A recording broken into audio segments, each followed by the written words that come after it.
Assalamualaikum warahmatullahi wabarakatuh. Berjumpa dengan Pak Rudi kembali dalam pembelajaran sejarah peminatan di kelas 11 IPS.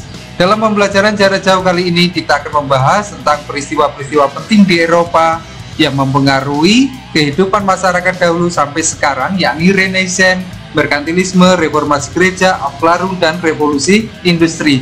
Mari kita bahas secara bersama-sama betapa pentingnya peristiwa-peristiwa itu. Perkembangan peradaban umat manusia terus bergulir sepanjang masa, mulai dari zaman peradaban awal hingga zaman modern. Dalam pembelajaran kita akan mempelajari peristiwa penting di Eropa yang berpengaruh bagi kehidupan umat manusia sebagai cikal bakal zaman modern. Coba kalian perhatikan berbagai ilustrasi yang baru ditampilkan ini. Peristiwa-peristiwa penting di Eropa dahulu mengakibatkan bermunculnya berbagai karya-karya seni, misalkan seni rupa, seni lukis, dan lain sebagainya. Dan ada pemikiran-pemikiran penting yang menunjang perkembangan saat ini, dan bahkan ada yang namanya perkembangan ilmu pengetahuan dan teknologi yang bisa kita rasakan sampai sekarang ini. Dalam pembahasan pembelajaran kali ini, Pak Rudi ingin mengajak kalian secara bersama-sama untuk memahami yang pertama, peristiwa penting di Eropa, bagaimana latar belakang proses terjadinya Renaissance, merkantilisme, reformasi gereja, Aufklärung, dan revolusi industri, dan menelaah bagaimana pengaruhnya bagi kehidupan bangsa Indonesia dan bangsa lain di dunia pada kehidupan masa kini. Renaissance bisa dikatakan pada peristiwa ini bangsa Eropa menuju masa kebangkitan. Kata Renaissance berasal dari bahasa Latin renaître yang terdiri atas dua kata, yakni re yang berarti kembali, naître berarti lahir. Dengan demikian Renaissance dapat diterjemahkan sebagai terlahirnya kembali. Apa ya kira-kira yang ingin terlahir kembali dari sejarah Eropa pada saat itu? Renaissance. Pada saat itu teman-teman, bangsa Eropa mengalami yang namanya zaman kegelapan atau Dark Age. Keinginan bangsa Eropa untuk bangkitnya atau kembalinya kebudayaan Romawi dan Yunani kuno, yakni yang sudah pernah kita pelajari pada materi di sejarah peminatan kelas 10. Dari materi itu, kita mengetahui bahwa pada puncak kejayaannya bangsa Romawi memiliki wilayah kekuasaan seluas 3/4 dari wilayah benua Eropa sekarang, teman-teman. Karena begitu luas wilayahnya, ada dua bahasa yang mereka gunakan sebagai bahasa resmi kekaisaran ini. Yang pertama, bahasa Latin yang menjadi bahasa utama di Romawi Barat, sedangkan di Romawi Timur bahasa utama yang digunakan adalah bahasa Yunani. Melalui perantara kedua bahasa ini, budaya Romawi yang mengutamakan rasionalitas menyebar ke seluruh wilayah Eropa.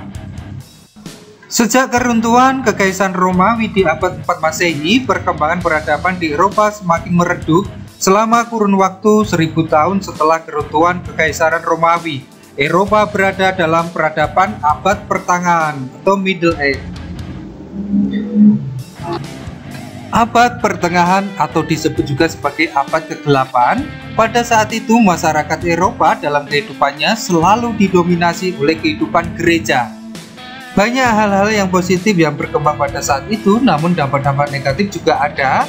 Hidup manusia pada saat itu diibaratkan selalu dikaitkan dengan tujuan akhir atau akhirat, ekstologi. Manusia hanya hidup menjalani kehidupan yang sudah ditentukan oleh Tuhan. Oleh karena itu tujuan utama manusia adalah mencari keselamatan. Keselamatan bisa didapat jika manusia patuh pada agama. Lembaga yang mengatur agama adalah gereja.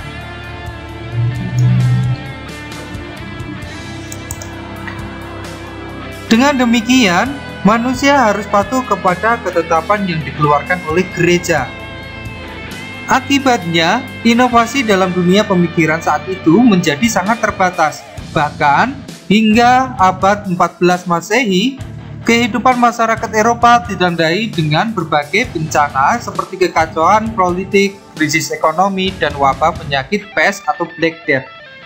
Teman-teman, kalian harus tahu peristiwa Renaissance muncul di Eropa itu disebabkan oleh yang pertama, munculnya kaum borjuis, orang kaya raya ya, atau orang kaya baru.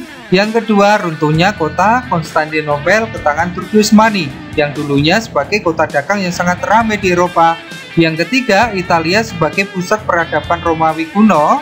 Yang keempat, munculnya golongan humanis, suatu golongan yang pemikirannya mengedepankan nilai dan kedudukan manusia di atas segalanya. Kita lanjut ke pembahasan berikutnya, yakni tokoh-tokoh di balik munculnya Renaissance beserta karyanya. Yang pertama, ya ada lukisan Mona Lisa yang sangat terkenal dahulu, yakni oleh seorang Leonardo da Vinci. New normal ya, jadi pakai masker. Selanjutnya, ada lukisan Skull of Athens oleh Raphael, dan ada patung David oleh Donatello, dan ada Michelangelo, salah satu pelukis terkenal, lukisannya pada saat itu di Vatikan ya, dan yang lain sebagainya. Kita masuk ke dampak dan pengaruh peristiwa Renaissance bagi bangsa Eropa dan Indonesia. Yang pertama, bagi bangsa Eropa, yakni munculnya kesusilaan bagi bangsa Eropa, semakin berkembangnya karya seni di Eropa ya. Yang kedua, muncul kebebasan berpikir. Yang ketiga, berkembangnya ilmu pengetahuan dan teknologi. Yang keempat, tumbuhnya kebebasan, kemerdekaan, dan kemandirian bagi individu masyarakat Eropa. Pengaruh dan dampak peristiwa Renaissance bagi bangsa Indonesia. Yang pertama teman-teman, yakni kita mengenal sebuah adanya karya seni yang dibawa oleh orang Eropa ke Nusantara. Yang kedua, yakni dampak negatifnya, kita menjadi dikuasai oleh bangsa-bangsa di Eropa, yakni munculnya kolonialisme dan imperialisme. Demikian pembahasan pembelajaran jarak jauh kita tentang materi awal untuk peristiwa penting di Eropa, yakni Renaissance. Untuk pemahaman kalian, untuk mendalami materi di rumah, kalian bisa buka buku paketnya atau belajar di web lainnya. Untuk pertemuan selanjutnya, coba kalian persiapan terlebih dahulu, yakni peristiwa penting yang lainnya, Aufklärung, merkantilisme, reformasi gereja, dan revolusi industri. Tetap semangat untuk kalian di rumah dan selalu jaga kesehatan kalian. Kita ketemu lagi di pembelajaran jarak jauh berikutnya. Terima kasih. Wassalamualaikum warahmatullahi wabarakatuh.